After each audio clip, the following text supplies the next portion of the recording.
श्री कृष्णाय वासुदेवाय हरे परमात्मने प्रणत क्लेश नाशाय गोविंदाय नमो नमः। हे प्रभु, मेरे सारे संकट दूर कीजिए, मेरे घर के क्लेश दूर करिए और मुझे सुख संपत्ति प्रदान कीजिए। कृष्ण भगवान की जय हो, लक्ष्मी नारायण की जय हो, एकादशी के महात्म्य की जय हो। आइए जानते आज की एकादशी की कहानी क्या है।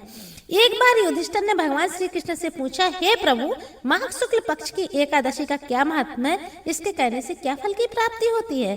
तब श्री कृष्ण भगवान कहने लगे, यह एकादशी पिशाच, भूत और अशुभ शक्तियों से मुक्ति दिलाती है। इसका जो भी विधान से पूजन कर लेता है उसे पिशाच योनि से छुटकारा तो मिल ही जाता है और भगवान नारायण की कृपा भी प्राप्त होती है, यानी ये जन्म भी सुखद और अगला जन्म भी निर्मल हो जाता है। श्री हरे व्रते यथा जया पाप नाश काय भवेते। जो व्यक्ति जया एकादशी का व्रत कर लेता है उसके सभी पाप नष्ट हो जाते हैं और भय से और अशुभ शक्तियों से छुटकारा प्राप्त हो जाता है। कहानी इस प्रकार है कि एक बार स्वर्ग में इंद्र की सभा में गंधर्व और अप्सराएं नृत्य कर रहे थे। उसमें से एक गंधर्व था पुष्पदंत। वो एक अप्सरा जिसका नाम था माल्यवान उस पर मोहित था।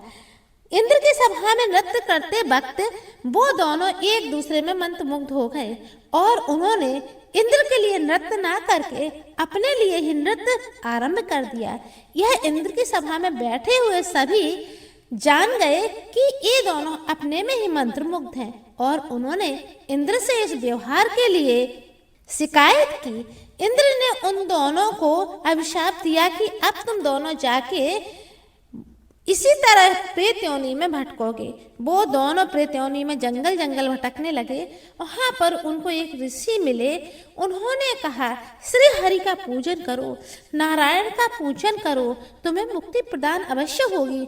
और जो वो तपस्वी थे उन्होंने भी श्री हरि से प्रार्थना की कि हे प्रभु, इनको कोई उपाय बताओ कि ये प्रेत योनि से मुक्ति प्राप्त कर सकें।